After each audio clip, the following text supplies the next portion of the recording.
Hello, hello, hello, and welcome to another episode of Geekly Reveal. It's that show that brings you all the good geekly news from last week, all your pop culture, all your nerdy information.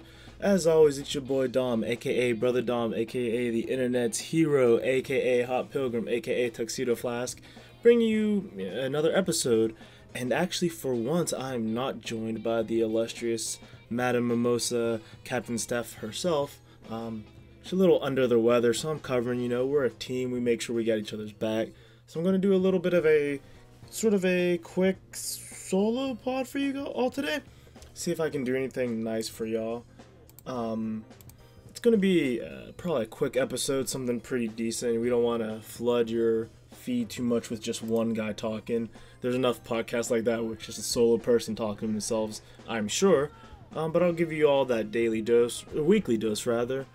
Coming back, we've been on vacation for a little bit. When Steph returns, probably in a week or so. Next week, we'll probably do another joint episode. We could probably talk about that fun vacation over Halloween weekend. But we hope you all had a nice break. We definitely did. We're feeling nice and rested. Hope you all took our advice and voted yesterday. Some of those results were pretty good. Some of them were not so good, but that's alright. We keep fighting. That's the kind of people we are.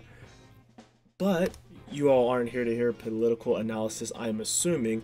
Maybe you are. If you are, sorry for that. We're going to just jump into some pop culture stuff. Again, you can chat if you're here on YouTube right now watching live. Ask questions, give us feedback. Let me know if you can hear me. If you're watching, that'd be appreciated. But for now, let's jump into some of that pop culture stuff we promised. So if you are a fan of this show, you've probably heard of a little game called Undertale, and if you are a fan of Undertale, you've probably seen all the hubbub. Is that a good word? Is that a word we're using? Hubbub? All the information about Deltarune. It's Toby Fox's newest property.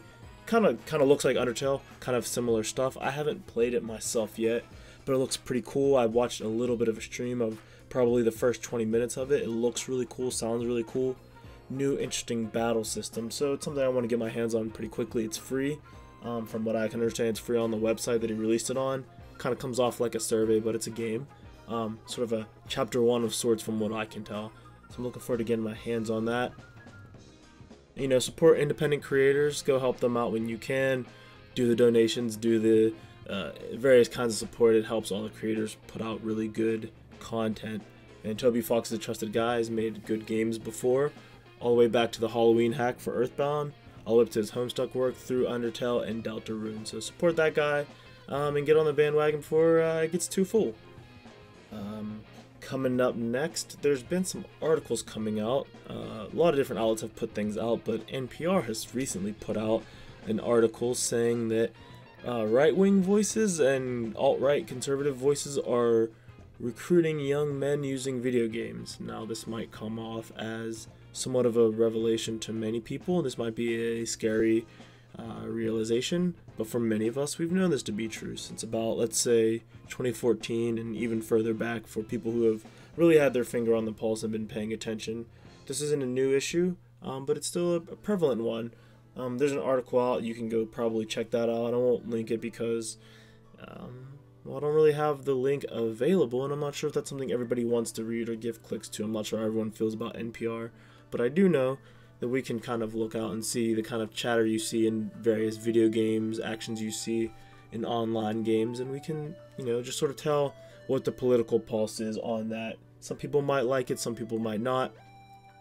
But it's something to be aware of, so just kind of pay attention next time you're in a gaming type space, the kind of rhetoric that's floating around said to you or about you or around you, around different producers and that sort of thing.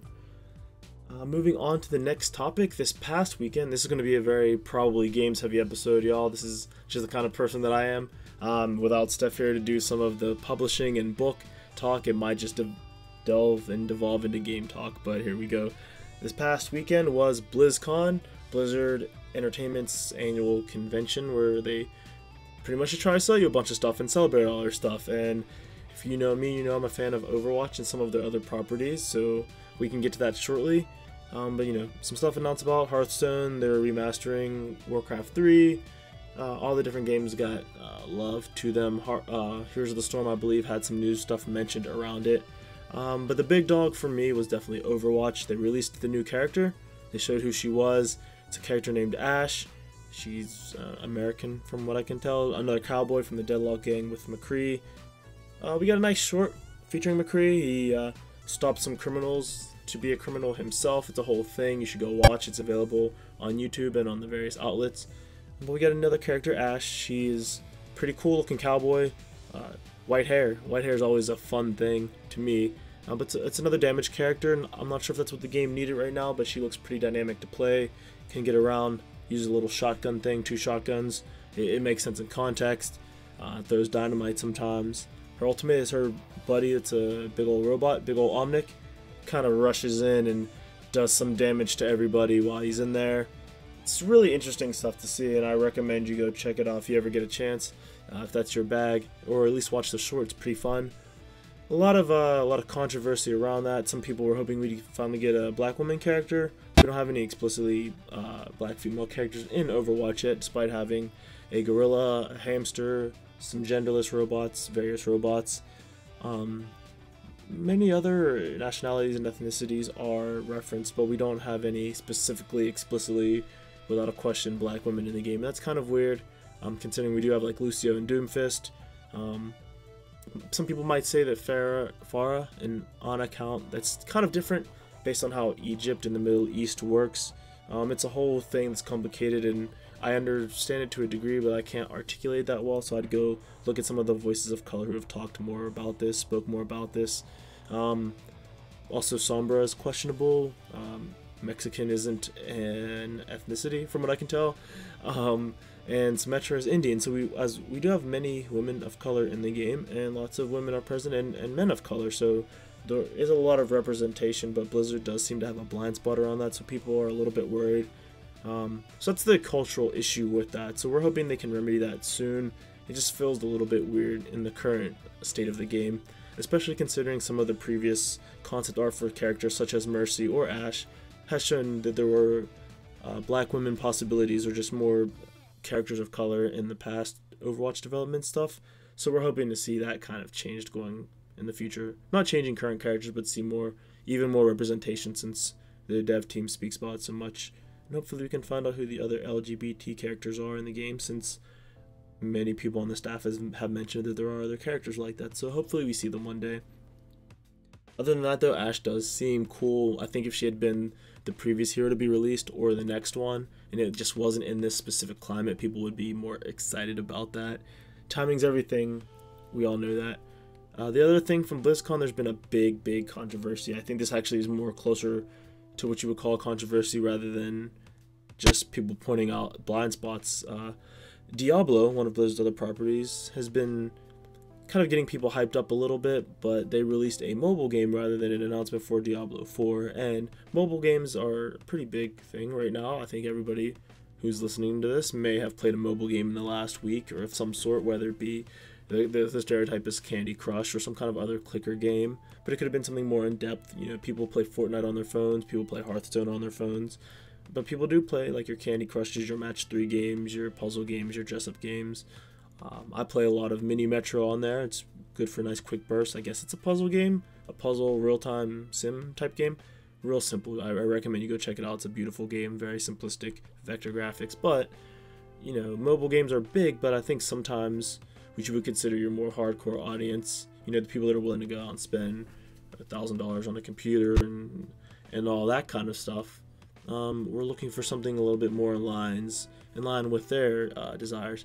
That said, I wouldn't say that too much is more hardcore than mobile games, considering people play those many hours of the day and spend a lot of money through their microtransactions or upgradable content. So hardcore versus casual is a weird distinction at this point, 2018 current year argument. But people, I think, were a little bit upset, especially since Blizzard is, the other half of Blizzard is Activision, and they're known to have some questionable reputation with monetization. So when you get a mobile game coming from Activision Blizzard, there's sort of a fear that it'll be pay to win explicitly, not just, something like cosmetics, which can still be predatory, but something where you actually have to pay to be decent at the game, or pay to even just play the game in a way that's not advertised, where people would rather probably just pay the $60 to have everything unlocked rather than having to pay $1 every few hours or something like that feels like you're being robbed.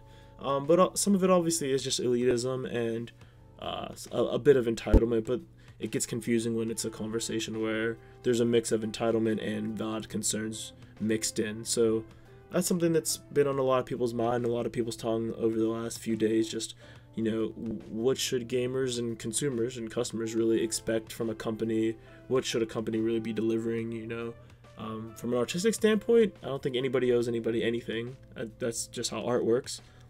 From a consumer standpoint and a quote-unquote loyal customer standpoint, I think it gets a little bit tricky, and you could talk about cultivated personality and identity there, and it gets very confusing, very tricky. But for a format like this where I'm just talking to myself in a microphone, I don't want to get too much into that. That might get weird, and I'll feel uncomfortable with that. I think it's everything around BlizzCon. Since we've last talked, I think the final few Smash characters have been revealed. So there's a lot of thoughts on that. I kind of want to bounce some of that off of Steph as well. But we got a Piranha Plant, which is what everyone kind of freaked out about. Some people felt like that Nintendo was spitting in their face instead of giving them a quote-unquote real character. I think it's hilarious. I think every game they add a joke character, something very left field, ridiculous. We got Duck Hunt Dog, Wii Fit Trainer, Rob, which was actually a toy back in the day, Mr. Game & Watch, Pichu. Even Ness in the original game was sort of a wild pick to a lot of people. Not everyone had played Earthbound. So there's precedent for us getting a potted Piranha Plant as a character. Then we got the final Pokemon Incineroar, and some clones. I think Ken from the Street Fighter series, who I think people were predicting, not necessarily from the leaks, but it made sense as an Echo character to Ryu. And we got a lot of information around the story of Smash. Basically, they got the Thanos snap, and everybody's dead except for Kirby. Very beautiful trailer with a lot of beautiful graphics and music, so I recommend you go check that out as well. Probably on YouTube or any other place that's giving you Nintendo news. Nintendo's knocking out of the park. Speaking of Nintendo, there's still information about a Mario movie coming out from Illumination, the same people who made the Minions movies. And before we all get into our feelings about that, because obviously we would probably want to, they're getting help from Shigeru Miyamoto, the creator of Mario and Nintendo. A little article on Vice goes into some of this, but I think that's a good sign. Miyamoto is one of the people who's very apprehensive about Nintendo going back into the movie business after the original Super Mario Brothers movie back in the 80s that was live action, which I don't know a lot of people that would say it was high quality, but I think a lot of people enjoyed it, and most of us have some kind of fond memory from it, from nostalgia. So I don't think it really hurt the brand in the long term the way that people might think it did. Maybe it did, I'm not sure. I think people like a little bit of cheese and camp every now and then. But we have another movie coming out, and it'll be animated, so the Illumination people know how to pander to an audience. Kids love Despicable Me and the Minions and The Secret Life of Pets and all that. It's not my cup of tea as an adult. I wouldn't say that I saw it, so I don't know for sure, but it doesn't seem like something I like, so I'm not here to crap on kids' enjoyment. That said, Mario is a very family-friendly company, and this company knows how to appeal to a family-friendly audience, so I don't think there's a chance that this movie won't make a ton of money. And it might actually be a little bit decent. Give it a shot, and remember, it's Nintendo, it's family-friendly, and there's not like there's a huge story behind Mario anyway. Go in with an open mind if it ever comes out. That Sonic movie's coming. I'm gonna watch that. I don't know if it's gonna be good, but who cares, right? But friends, I think that's pretty much all I want to get into today. I don't want to bore you with a super long podcast of a single guy talking to himself over Undertale and probably Splatoon music. It'll go on for a really long time, but hope you all had an amazing Halloween. Hope your voting day went well. I hope some of the election results were in your favor. If you were at BlizzCon or anything like that, or you were watching any of video game news in the past week or two, I hope some of it was decent. I know a hell of a lot has happened since we've last streamed, since we've last done an episode, since anything like that. So sorry for our radio silence, but we are trying. We're only human. We both work day jobs. But we're trying to bring you more content as always. Let us know how you feel about this new format of Geekly Reveal that we've been doing. Let us know if there's anybody you want us to talk to on Character Reveal. let us know how you're enjoying Finding 5 O'Clock. We've got some pretty good responses on that. We've got some good downloads and listens, so that's something we want to keep doing as well. But as well, Claire's in school still, so that's difficult to get with her schedule. Again, Steph and I have full-time jobs, so it's hard with our schedules. It's a lot of work, and we're finding that out. We're finding our feet. We're struggling through, but we want to make sure we're giving you all good content and fun content and something that's enjoyable and worthwhile to listen to. Hope my voice wasn't too grating for just straight 15 or so minutes with no water breaks. I'm sure I have some of that trademark vocal fry that you'll hear on NPR radio stations and that sort of thing that everyone hates when women do it, but apparently they love it when men do it. I don't want to get into the politics of that because it's weird, but I guess I just did. Anyway, if you like what you heard today, or you like what you've heard in the past, or want to see where we go in the future, here's our social media biz. We do it every episode. It's something we do at this point. You can find this podcast on Twitter if you go to Character Rev, or you can search us on Facebook. That'd be Character Reveal. And we're also on Instagram at Character Reveal. You can find us on the site, characterreveal.simplecast.fm, or you can find us on Google Play Podcasts, Apple Podcasts, Stitcher Radio, all these different places. We're pretty much anywhere you'd find podcasts. You can find me anywhere on the internet that I'd like to be found at Brother Dom, BROTHADOM. All Steph's details will be in the description below as well when this goes live. But you can find her at Captain Steph, Hella Steph.